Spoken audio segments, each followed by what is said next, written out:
In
Dear. By the way, latest news from the Portuguese ship Lusitania Expresso.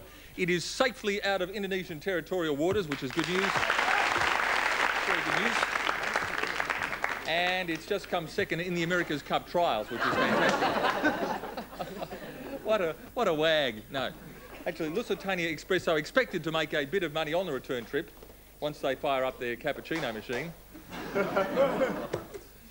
Dear, those Festival of Arts Nazis at it again. Yesterday, police arrested a couple of French theatre performers clad only in G-strings and body paint, which is ridiculous because only a couple of years ago, someone dressed like that would have been Premier. Oh dear. Oh dear. Now, there was something... yes. Last night on this very show, we received a letter, a missive, correspondence from someone in the United States who had met a young Australian boy with his family when they were touring America at Disneyland, and she wanted to get in touch with the lad. This is what happened. Carissa Clifford from America wants to get in touch with Ben. That's all she knows. Ben is about 6'2", blonde hair to his shoulders, around 17 or 18 years old, has blonde parents, teenage sister, maybe two sisters, and a baby sibling. Now, she wants to get in touch with Ben. We're launching a national hunt for Ben. And not only have we hunted down Ben... Where is Ben? Where is Ben? Where is Ben? Have we hunted down Ben? Did we find Ben at all? Or am I making this up? We have hunted... Not only have we hunted, but he looks uncannily like Paul Grabowski.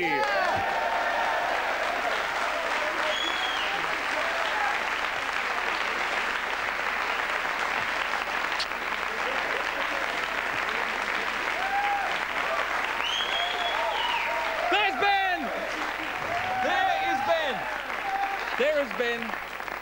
There is Ben coming out here.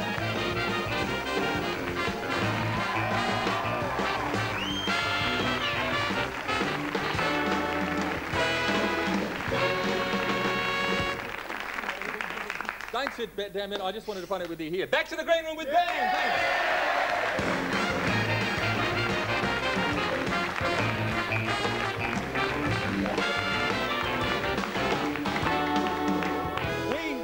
We will be meeting Ben a little later. We're going to ring the lady in the United States and tell her that Ben is attached. We're going to ring her and let her know that that is the case. We have guessed one of the stars of Chances, a graduate of NIDA, Jeremy Sims, joins us.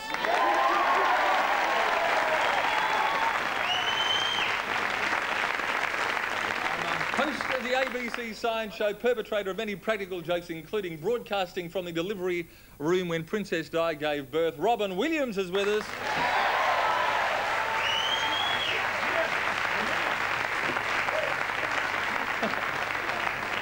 And that was not Robin Williams, that was someone who was sitting on a couch. But let's just have a look at them anyway. This person, there's a person sitting on a couch. We're going to cross to a gentleman in Moree who's going to attempt to stuff as much as he can into his mouth. I don't know. His name is Cole Stevens. Cole, where are you?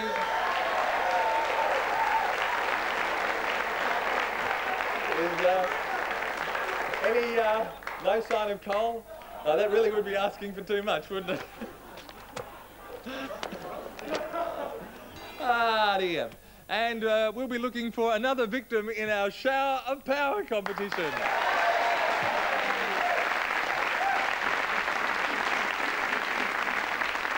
And if that wasn't enough, musically, the man described as the best guitarist in the world, should he choose to arrive at the studio, Buddy Guy.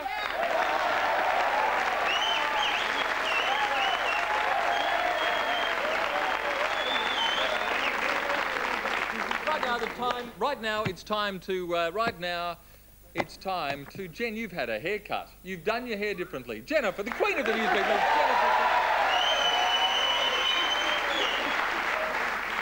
Have you had a haircut or not? No, not at all. No, just a change. What happened to the last emperor look? It's gone. It's changeable, okay? I love it. I like it like that. And I like the other look too. Well, thank you very much. The Hawaii 500 look. Have you had blonde tips? Yes, I have. As if I've had blonde tips. No, anyway. News, Jen. News? Thank you. Okay then. Good evening, everyone. First, the Battle of Wills, and John Hewson was back on the hustings tonight. A handful of protesters greeted the opposition leader outside the Coburg Town Hall. They were vastly outnumbered by the supporters who'd come to hear the Liberals' official campaign launch. Earlier, Dr. Hewson had been spreading the word to the voters in this crucial by-election.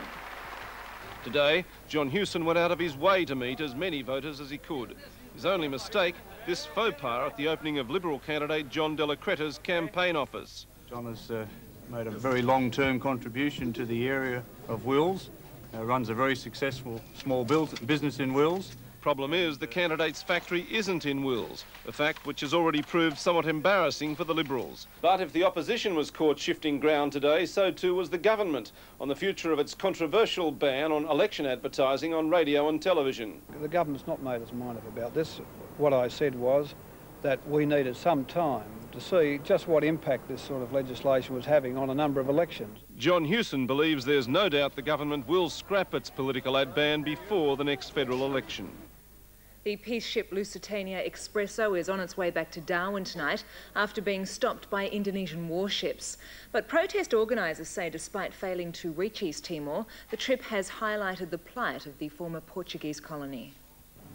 It was a sight the peace activists were warned to expect, but when the three grey-hulled frigates loomed out of the darkness to surround the ship off the eastern tip of Timor, fears were raised and any hope of reaching Dili disappeared. The order was unequivocal.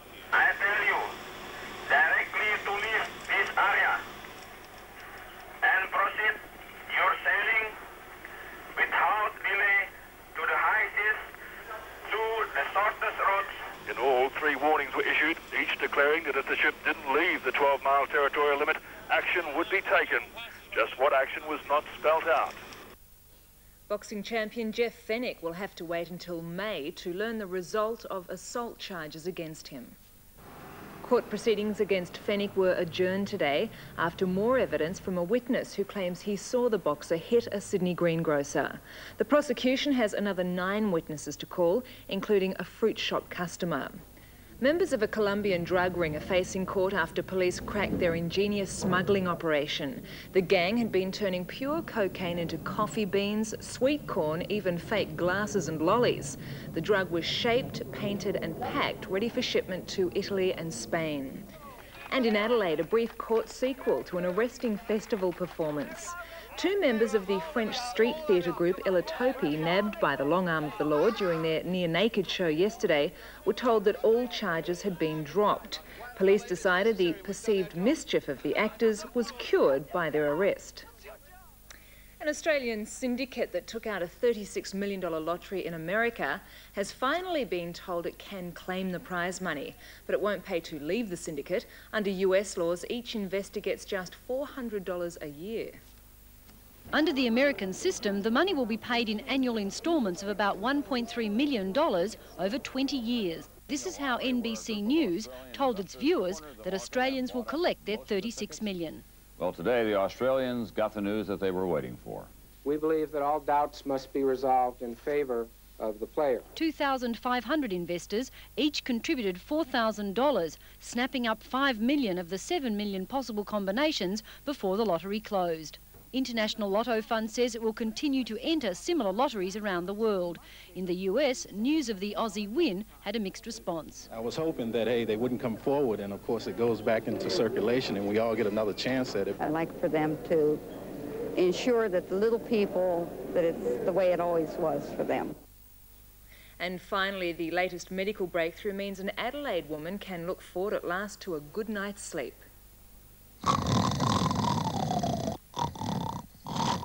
That's the sound that Jean Noakes heard for 37 years. Hubby Dave, like thousands of others, is a snorer. He suffers from sleep-anepia, which means not only does he make a lot of noise, he also stops breathing dozens of times each night. But after a visit to the Queen Elizabeth Hospital's sleep therapy clinic, Dave now wears a mask at night and Jean doesn't hear a thing. I've got energy. Before I never had any interest in doing anything, really. I told his specialist that it was a miracle, and he wrote miracle across his chart because it really was a miracle. It's unbelievable. A great relief. And Steve, that's our news tonight. That's a great story. You a snorer, Jen? I don't think so. Are you? Oh, well, you... No. I'm not going to say that. Guessing the... Thank you. Jennifer Kite, the talent...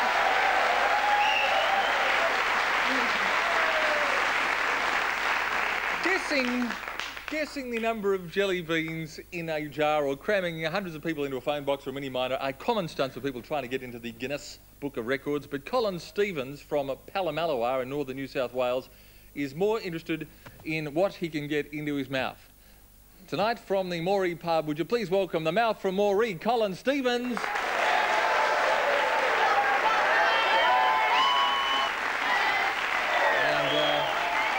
We're just going in... How are you, Cole? How you going, Steve? How's things? A bit of a crowd out there for you, Cole. Everywhere. Great. Excellent stuff. Now, Colin, you're obviously in the pub. When did you first discover that you could put a lot of things in your mouth? Oh, mate, when I was little, mate, when I was in primary school, and I used to stick my fist in my mouth, and one of my schoolmates said, that big mouth's going to get you somewhere in life. Uh-huh. Have you been putting it to any use? Have you been making a buck out of this? Sort of, mate. Yes and no, yeah. Good, Cole. Cole, could we get you to put something in your mouth now? Yeah, mate, my fist, what do you reckon? Cole is going to put his fist...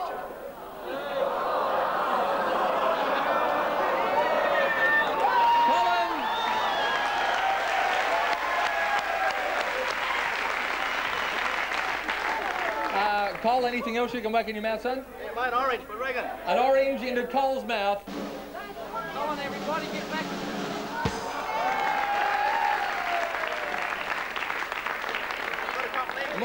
Sorry, Cole, what else? Got a couple of eggs here, mate. Some eggs. Cole Stevens from Palamalawar will now put some eggs in his mouth.